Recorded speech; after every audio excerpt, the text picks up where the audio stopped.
जो आपका स्वागत है आशीष पीछे में। हम आपके लिए एक प्रश्न लेकर आए हैं जो पेपर में आया हुआ है। क्वेश्चन कह रहा है 10 ओम प्रतिरोध तथा 10 हेनरी स्वप्रेरकत्व की एक कुंडली 50 वोल्ट की एक बैटरी से जुड़ी है। तो कह रहा है कुंडली में संचित ऊर्जा ज्ञात कीजिए। तो संचित ऊर्जा होती है दोस्तों आपकी U। क्या होती है? U। और U बराबर आपका सूत्र होता है 1/2 Li²। यह क्या होता है? संचित ऊर्जा का क्या होता है? सूत्र होता है।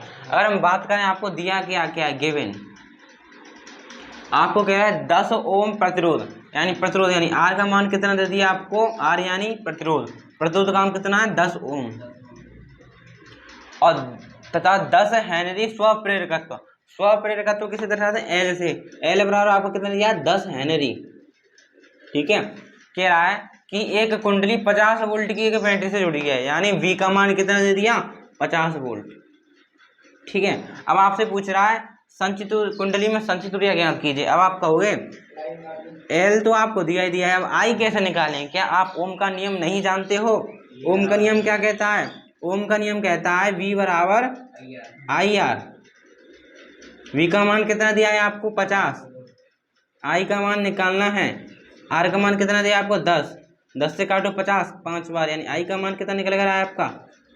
5 एम्पियर। अब यहाँ पर आप I का मान लगाएं तो कितना हो जाएगा? 1/2। L का मान कितना है? 10।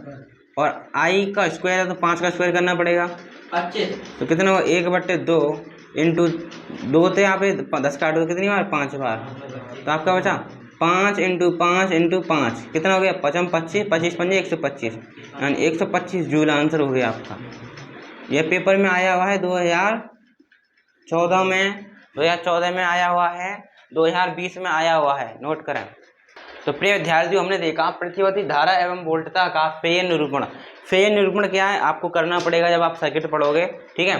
तो यह क्या है? प्रतिवर्ती धारा एवं प्रतिवर्ती वोल्टता के मध्य संबंध को एक घूर्णी सदिश द्वारा दर्शाने की घटना क्या कहलाती है? आपकी फेयर कहलाती है। और फेयर के समूह को हम क्या बोलते हैं? फेयर निरूपण कहते हैं। तो फेयर निरूपण हम किस प्रकार करते हैं?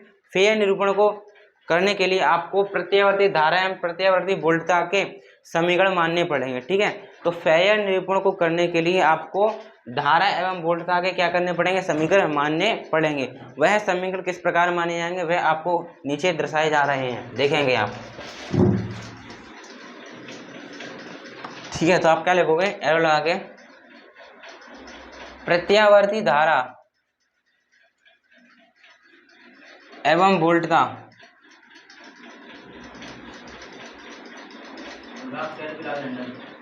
के फेजर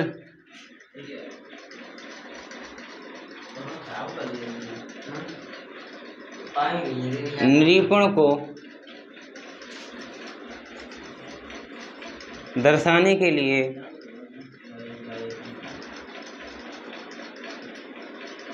प्रतिवर्ती धारा वोल्टता के फेजर निरूपण को दर्शाने के लिए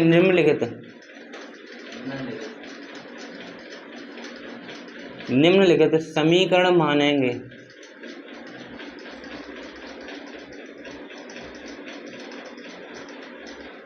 ठीक है। अब प्रतिवर्ती धारा वोल्टता का आपको फेजर निरूपण करना है तो आपको समीकरण मानना पड़ेगा।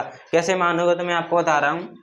प्रतिवर्ती वोल्टता का आपको समीकरण मानना है, वही ताक्षणिक मान मैंने आपको लिखा है तो वही मानना है, यानी प्रतिवर्ती वोल्टता का समीकरण मानना है आपको E बराबर E0 sin ओमेगा टी। ठीक है। जब आप फेजर निरूपण करोगे प्रतिवर्ती वोल्टता को आप इस समीकरण का प्रयोग करोगे। यदि आपको प्रतिवर्ती धारा का फेजर निरूपण दर्शाना है तो इसके लिए आप समीकरण याद करोगे। I बराबर I0 sin omega t plus के फाई। और जहां पर आपका फाई क्या है? जहां फाई क्या है? प्रारंभिक कलाकोण। ठीक है। तो आपको ये जो 2 समीकरण माननी पड़ेंगी जब आप प्रतिवर्ती धारा एवं प्रतिवर्ती वोल्टता क्या करोगे? फेयर निरूपण करोगे। ठीक है। चलिए अब हम फेयर निरूपण करना सीखेंगे, तब तक आप इसको नोट करेंगे। तो प्रिय विद्यार्थियों, अब हम देखेंगे प्रतिवर्ती वोल्टता का फेजर। ठीक है। कैसे करेंगे हम? आपको समझना है देखो तो आपको क्या करना है, एक्सेस बनानी है ये वाली, ठीक है, एक एक्स अक्ष एक वाई अक्ष बनानी है, ठीक है। तो आपको पता है प्रत्यावर्ती वोल्टता का फेयर निरूपण करने के लिए किस समीकरण का प्रयोग करते हैं हम, ई बराबर ई नॉट साइन ओमेगा टी, इसी का हम क्या करते हैं, प्रयोग करते हैं, आपको पता होगा, ठीक है। इस समीकरण हम प्रयोग करते हैं, ठीक है। आपको क्या एक्सेस बनाने हैं, ठीक है। तो आपको क्या करना है, प्रारंभ में प्रत्यावर्ती वोल्टता को दर्शाने के लिए मैंने क्या कहा था, प्रत्यावर्ती वोल्टता या धारा, प्रत्यावर्ती धारा के जो फेयर निरूपण है उसको दर्शाने के लिए किसका प्रयोग करते हैं हम, एक घूर्णी सदिश का प्रयोग करते हैं। घूर्णी सदिश क्या होता है, घूमने वाला, ठीक है। तो मान लीजिए आपको एक कोई घूर्णी सदिश क्या है, यहाँ से लेके यहाँ तक एक घूर्णी सदिश है आपका क्या, ओ है, ठीक है, ओ से लेके ओ एक सुई है इस प्रकार, ठीक है। ओ ए आपका क्या है, एक घूर्णी सदिश है जो प्रारंभ में कितने एंगल पर रखा है, 0 डिग्री के एंगल पर रखा है। मान लीजिए ओ ए आपका क्या है, एक घूर्णी सदिश है जो प्रारंभ में 0 डिग्री एंगल पर रखा है। अब ये क्या करेगा, घूमेगा। अब ये क्या करेगा, ये घूमेगा इस प्रकार, इस प्रकार क्या करेगा, घूमेगा, ठीक है, इस प्रकार घूमेगा। मान लीजिए टी समय पश्चात, किसके बाद, टी समय बाद एक कोणीय वेग से घूमा, कितने, एक कोणीय वेग से घूमा, कोणीय वेग मतलब स्पीड, ऐसा अपनी स्पीड होती है, वेग, वेलोसिटी। इसी प्रकार यहाँ पर था, अब घूमा, कोई ना कोई तो वेलोसिटी होगी तभी तो घूमेगा। तो टी समय पश्चात कितने वेग से घूमा, कोणीय वेग ओमेगा से घूमा, ठीक है। इसने एंगल कितना बना लिया, मान लीजिए यहाँ पर कितना हो गया, ये यहाँ पर आ गया ये, ठीक है। तो यहाँ पर था कोणीय वेग से टी समय बाद यहाँ पर घूमा, तो एंगल कितना बना इसका, थीटा, कितना एंगल बना, थीटा एंगल बना, ठीक है, थीटा एंगल बना। और इसको आप सर्कल मार दें, ठीक है, थीटा एंगल बन गया। प्रारंभ में देखो आपको वही स्थिति में रखा था, थीटा कितना था, 0। तो टी समय के बाद, टी समय यानी 5 सेकंड बाद, 10 सेकंड बाद, 5 मिनट बाद, कितने भी मिनट बाद कितने एंगल पर आ गया, थीटा एंगल पर आ गया। इसको घुमाने में कितना वेग लगा, ओमेगा, यानी इसको ओमेगा को क्या बोलोगे, इसको बोलेंगे कोणीय वेग, कोणीय वेग। टी समय में कोणीय वेग से कितने एंगल पर आ गया, थीटा कोण पर आ गया। देखो अब ध्यान से समझना, जो आपका कोणीय वेग होता है, कोणीय वेग बराबर आपका सूत्र होता है कोणीय विस्थापन बट्टे समय, कोणीय विस्थापन बट्टे समय, विस्थापन बट्टे समय, ठीक है। तो ओ स्थिति में था, घूमकर इधर आ गया, ठीक है, इसको मान लेना ओ बी स्थिति, ठीक है। ओ ए स्थिति में था, अब ओ बी स्थिति में आ गया है, ठीक है। कितने समय में, टी समय में, कितने समय में आया है, टी समय में आया है, ठीक है।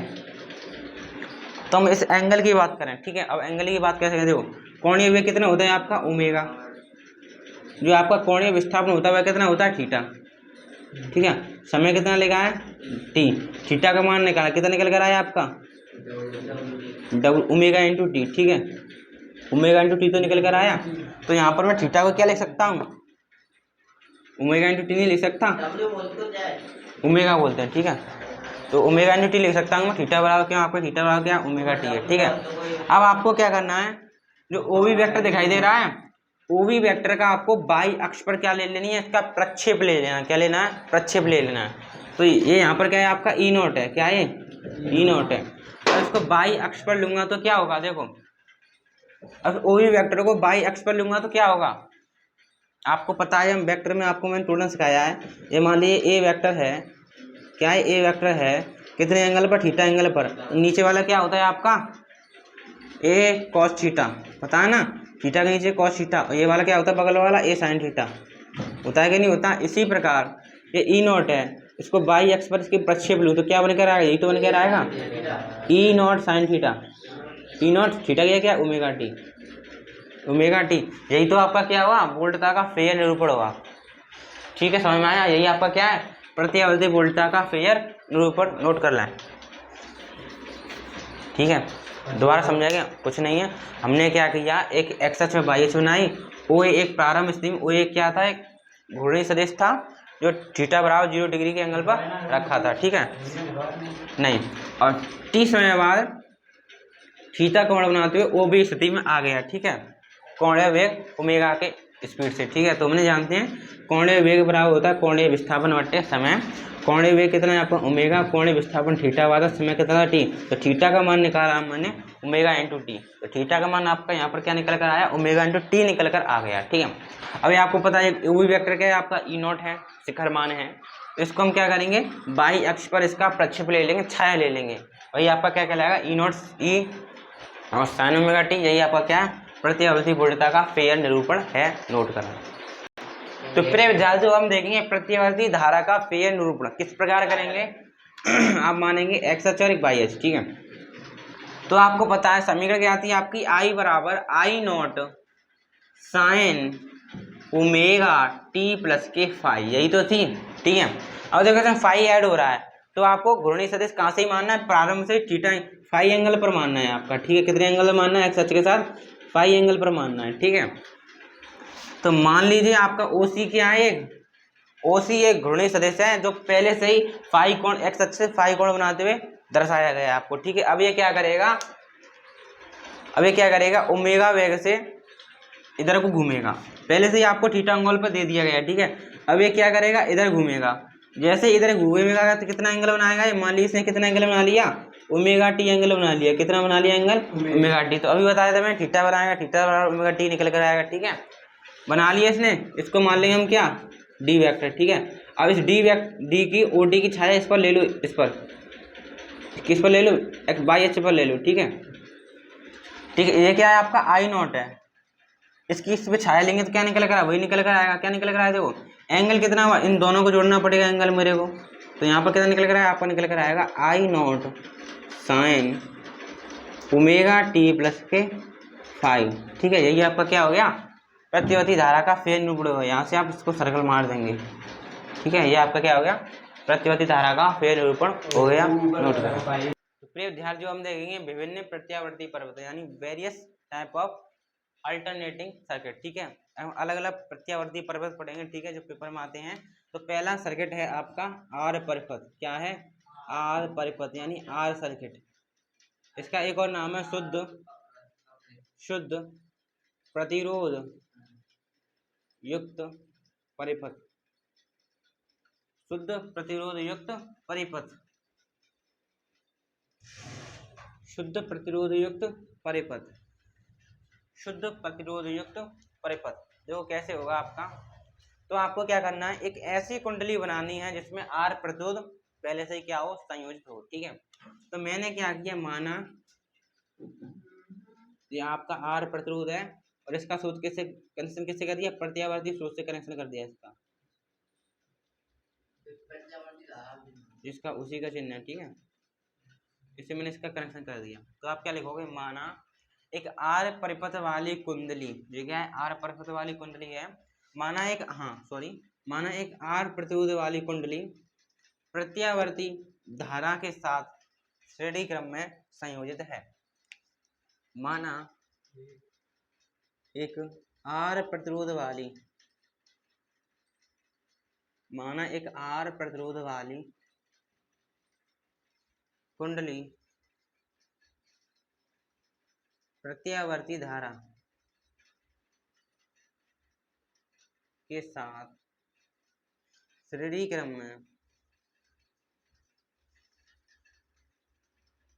श्रेणी क्रम में संयोजित है, ठीक है।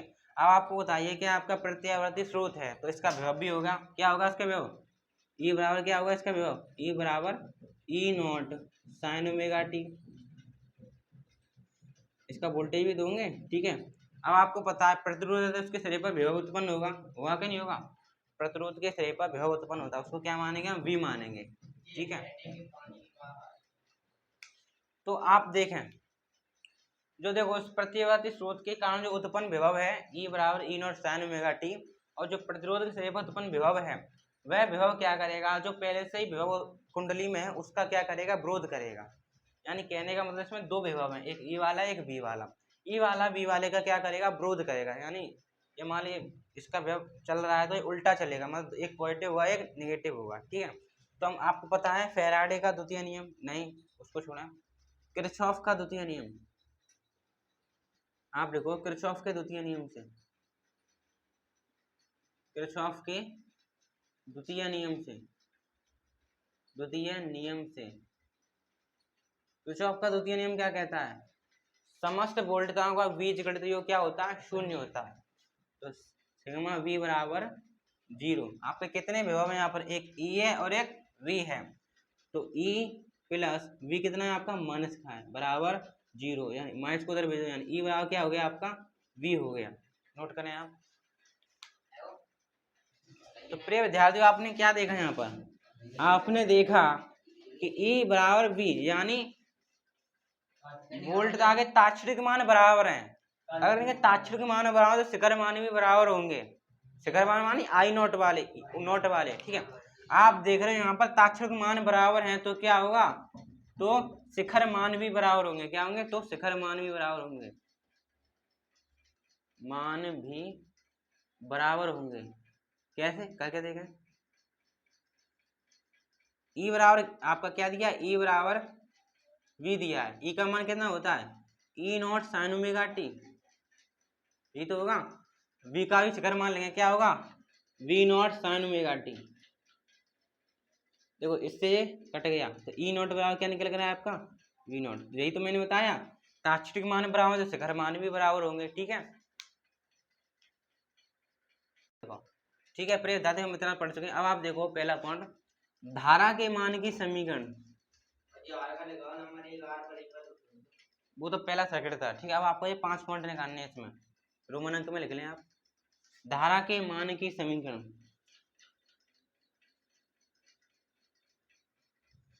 आपको पता है आई बराबर क्या होता है? विभव बट्टे प्रतिरोध, तो यानी ई बट्टे आर, यही तो होता है। और ई का मान क्या होता है? ई नॉट साइन ओमेगा टी बट्टे आर। जो आपका ई नॉट बट्टे आर है, ये आपका क्या कहलाएगा? आई नॉट कहलाएगा, आई नॉट साइन ओमेगा टी। यही आपके क्या है? धारा के मान की समीकरण है, ठीक है। और दूसरा पॉइंट है आपका, प्रत्यावर्ती धारा एवं प्रत्यावर्ती धारा एवं वोल्टता की समीकरण। प्रत्यावर्ती धारा एवं वोल्टता की समीकरण, प्रत्यावर्ती धारा एवं वोल्टता की, वोल्टता का कलाकोण लिखें आप, कलाकोण, कलाकोण। कलाकोण कैसे निकालोगे? आपकी क्या समीकरण निकल कर आई थी? ई की समीकरण क्या थी? ई बराबर ई नॉट साइन ओमेगा टी। और आई की समीकरण क्या आती है आपकी? आई बराबर I naught sine omega T, ठीक है। ये आपको ओमेगा टी दिखाई दे रहे हैं, यही आपके क्या है? कलाकोण है। कौन यानी कौन? ये आपके कला खाते हुए कौन, ठीक है। तो यही आपके क्या है? कलाकोण। तो प्रत्यावर्ती धारा का कलाकोण, इसी में, इसी पॉइंट में, दूसरे पॉइंट में। तो आपका प्रत्यावर्ती धारा का कलाकोण क्या है आपका? Omega T. वोल्टता का कलाकोण क्या है? कलाकोण,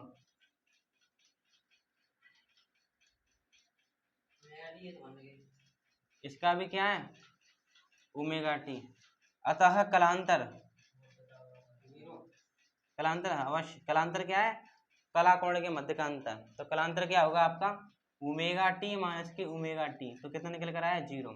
तो आपसे पेपर में पूछ लेगा आर सर्किट का कलांतर कितना होता है, कला के मध्य अंतर कितना होता है, तो आप क्या इतना बताओगे? 0 होता है। तो अतः आप क्या लिख दो? अतः आर